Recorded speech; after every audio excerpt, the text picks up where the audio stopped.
Muito bom dia 3 de Champions League. Vamos lá, hoje conversar sobre mais 6 jogos que vão acontecer no dia de hoje. Champions League, que baita começo, hein? Que baita começo de competição. A gente teve na segunda-feira um 4-4 espetacular. Ontem, quarta-feira, um grande 3-2 do Liverpool na Inglaterra contra o Atlético de Madrid. Alguns cenários se concretizando daquilo que a gente pensou junto aqui, daquilo que a gente conversou. Acho que isso é interessante de observar, como algumas coisas estão saindo dentro daquilo que a gente tem pensado, mas, por outro lado, algumas coisas também muito surpreendentes acontecendo nessa primeira rodada de Champions.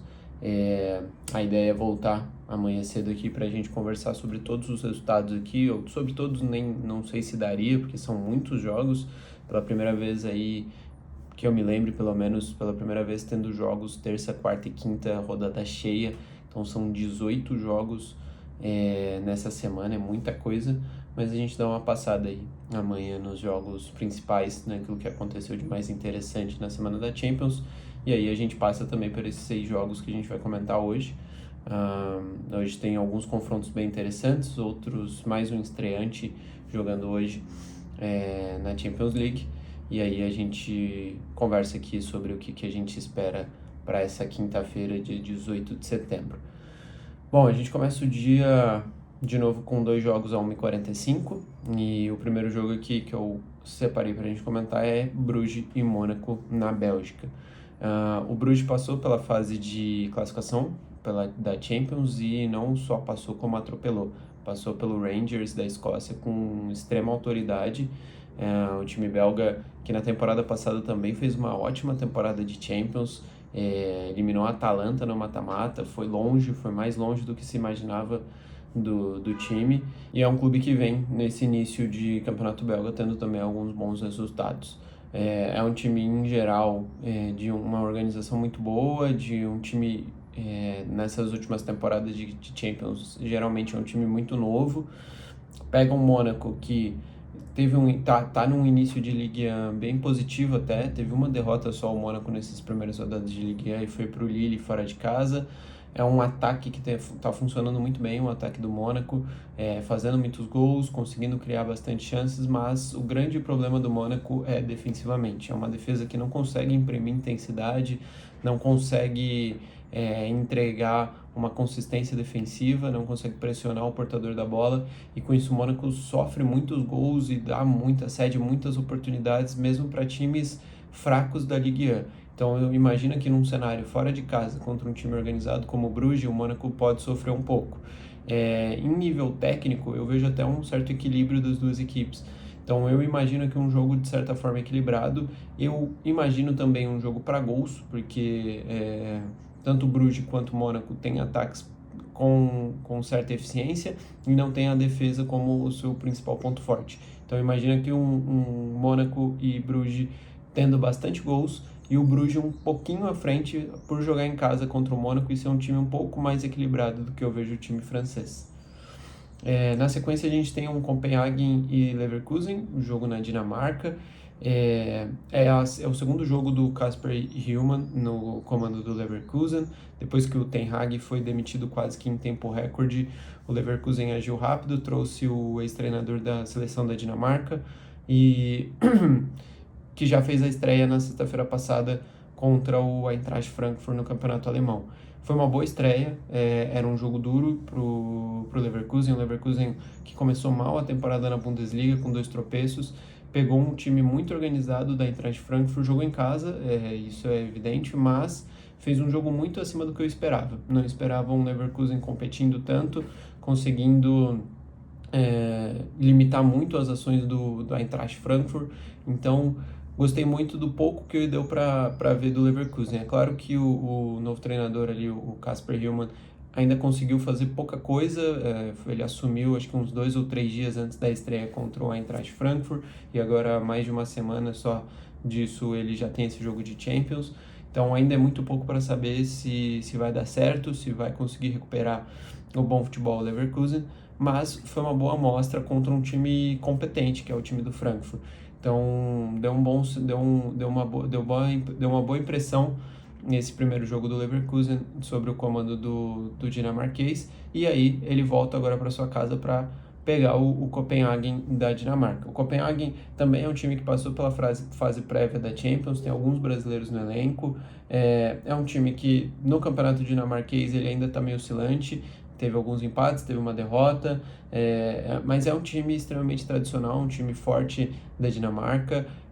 Não tenho acompanhado o campeonato dinamarquês para falar com propriedade sobre o futebol do Copenhagen, mas pelo que eu vi e pelos resultados que conseguiu até agora, acho um time competente, que joga dentro de casa e tem essa vantagem também, mas pega um Leverkusen que eu vejo à frente hoje. O Leverkusen, apesar de ainda estar em construção, mostrou um passo inicial muito bom na semana passada na estreia do treinador.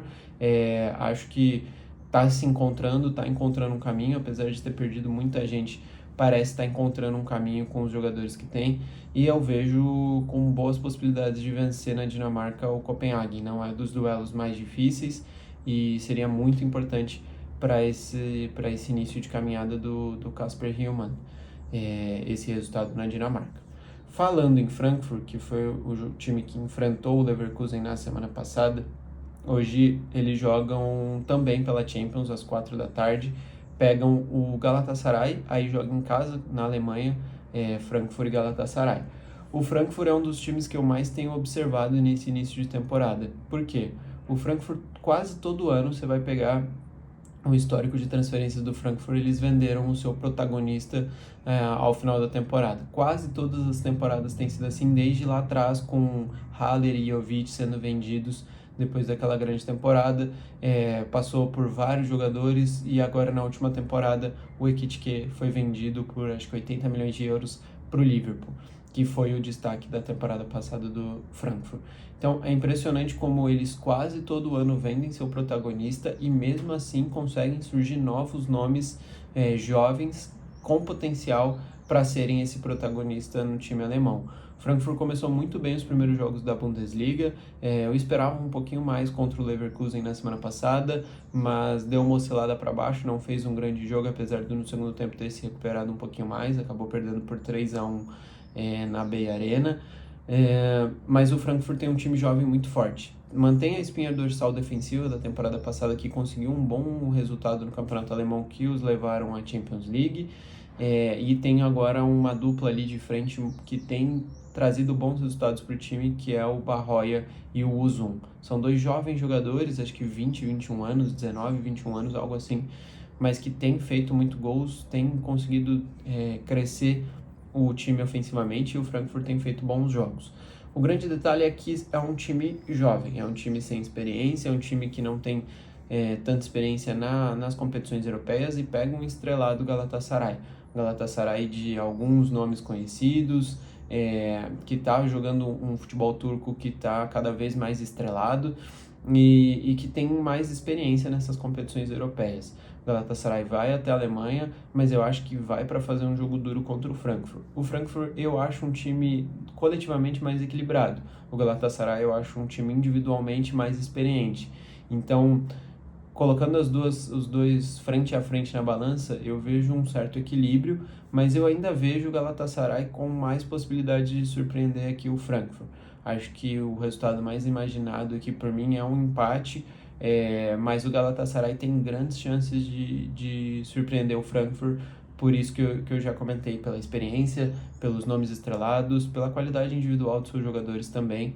E aí vai ser interessante para medir a força desses times médios, tanto da Alemanha quanto um time forte da Turquia, e o quanto que isso se equipara hoje no cenário europeu. Então vai ser interessante esse jogo para a gente observar isso. Depois a gente tem o jogo, a história acho que mais legal dessa rodada de Champions. A gente tem Manchester City e Napoli no Etihad Stadium, e aí a gente tem o retorno do Kevin De Bruyne ao Etihad, depois de tanto tempo sendo jogador do Manchester City. Foi pro Napoli, tá num começo de temporada bom, já fez gol, já deu assistência, tem sido titular no time italiano. Joga contra o seu ex-clube, fora de casa, então vai ser bem interessante de observar essa relação. A torcida muito provavelmente está preparando várias homenagens para o De Bruyne, que é ídolo histórico do Manchester City, então vai ser bem interessante de ver esse jogo também por esse episódio.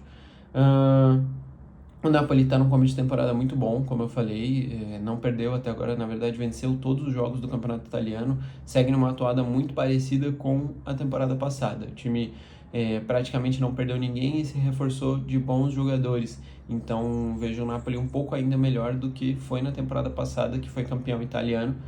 É um time reforçado, um time que volta para a Champions com bons jogadores, com o McTominay e com o De Bruyne sendo ali os principais nomes da equipe, e vai à Inglaterra para tentar um resultado surpreendente, né? A gente tem um Manchester City que, apesar de uma temporada passada muito abaixo, um início de temporada ainda oscilante, ainda é o Manchester City dominante do Pep Guardiola, que joga dentro de casa, né? Então tem que se respeitar, se espera muito desse City. É um City que conseguiu um baita resultado no final de semana no Clássico contra o Manchester City, vem com uma fase do Haaland muito boa, onde ele fez vários gols na data FIFA, fez mais 2 contra o United no final de semana, então é um momento de alta ali do Manchester City, buscando dar sequência a esse momento de alta, joga em casa contra um time muito forte que é o Napoli. Esse é um jogo difícil de prever. Eu acho que o City ele tem tudo para fazer esse jogo dominante dentro de casa, de imposição, de colocar o Napoli na última linha ali bem pressionado, mas o Napoli é um time muito capaz, principalmente no contra-ataque, de espetar ali, de atrapalhar os planos do City. Acho que é um jogo difícil de se imaginar, de se prever. Vejo um City com mais potencial de vencer, mas um Napoli com boas chances de fazer jogo duro, de talvez conseguir um empate, de incomodar bastante o Manchester City. Não vejo disparidade grande nesse confronto, não. Aí a gente vai para um outro jogo de um nível muito parecido, de grandes equipes, também o segundo grande jogo do dia, muito provavelmente, que vai ser Newcastle e Barcelona. Outro jogo muito interessante para a gente medir as forças, né? O Newcastle é um time de médio para grande na Inglaterra contra um gigante da Espanha, e aí a gente tem essa disputa La Liga, Premier League, em tentar entender qual é a disparidade hoje, qual é a diferença das equipes hoje. O Newcastle joga em casa, no St. James Park, contra um Barcelona sem Yamal. O Yamal está machucado, não joga hoje.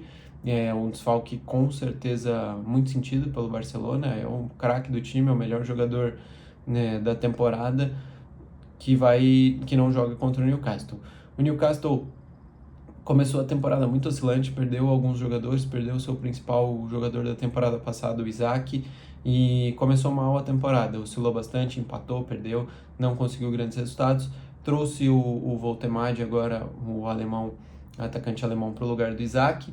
Na rodada passada ele já estreou, se eu não me engano já até fez gol. O Newcastle venceu na rodada passada, tá tentando se encontrar ali sobre o comando do Ed Howe. É um time muito organizado, é um time com boas peças, não perdeu tantos jogadores assim, então o esqueleto do time ainda é o mesmo, então acho que é natural que os poucos reforços que vieram vão se entrosar aos poucos ali. Acho que foi uma janela de transferência bem fraca do Newcastle, apesar do Voltemade. Trouxe também o Elanga, que eu acho uma qualidade duvidosa, então acho que o Newcastle pode ter algum grau de dificuldade nessa temporada com as poucas peças que perdeu e as reposições não serem à altura. Vamos ver o quanto que o Voltemade vai se encaixar realmente nesse time e quanto tempo vai demorar para a adaptação dele ao futebol da Inglaterra. Mas hoje, especificamente contra o Barcelona, acho que vai ser muito interessante de ver a torcida fanática do Newcastle encher esse estádio num jogo grande de Champions League, numa noite grande de Champions League, e ver como é que vai ser esse cenário para o Barcelona, essa atmosfera que a torcida do Newcastle vai conseguir construir. Fora isso, acho o Newcastle, como eu falei, um time organizado, mas que ainda falta um pouco, ainda está um pouco atrás do Barcelona nesse momento da temporada. O Barcelona já é um time mais pronto, é um time que praticamente não mudou da temporada passada para essa. Não tem o Yamal, como eu falei, mas ainda assim é um time extremamente forte ofensivamente, com Ferran Torres, com Rafinha, com Lewandowski, com Dani Olmo, com Pedri, com Gavi. Não são todos eles que vão jogar, mas quem jogar desses é muita qualidade ofensiva. Acho que isso pode dificultar um pouco o Newcastle, que apesar disso tem uma defesa organizada e sólida. o Barcelona está à frente nesse momento da temporada, não tem como, apesar do jogo fora de casa, eu acho que o Barcelona entra nessa Champions League como um dos grandes favoritos ao título lá na frente, então acho que independente de quem ele enfrentar, ele vai estar ou num pé de igualdade ou num grau de favoritismo, e acho que hoje contra o Newcastle é isso, é um time que está com um passinho à frente, um pouco mais pronto e mais favorito que o Newcastle hoje para esse tipo de jogo. Bom, aí por último, último confronto do dia, a gente aí tem sim o confronto de maior disparidade técnica, eu acho que da rodada da Champions como um todo, que é Sporting contra Kairat Almaty. Aí o Kairat é um time estreante da Champions League, atravessa a Europa para pegar o Sporting de novo, um jogo de distância geográfica muito grande, né? O Kairat vem lá da ponta da Europa, quase Ásia, para até Portugal para jogar contra o Sporting fora de casa. Aqui eu acho que é o jogo, como eu falei, de maior disparidade de nível técnico que a gente tem nessa rodada de Champions. O Sporting perdeu o Gyökeres na última janela de transferências, trouxe o Luis Suárez da Espanha, e eu acho o Sporting muito consciente naquilo que tem feito nessa temporada. Perdeu também na temporada passada, ou retrasada, se não estou enganado, o Rubem Amorim, e mesmo assim tem se encontrado. Tem feito um início de temporada bem positivo, apesar de no principal jogo da temporada até aqui ter perdido, acho que foi para o Porto, se eu não estou enganado. Mas nos demais jogos tem mostrado um certo equilíbrio, tem conseguido fazer boas atuações, tem conseguido jogar bem. Tem a obrigação de vencer hoje o Kairat Almaty dentro de casa. É um time muito mais preparado.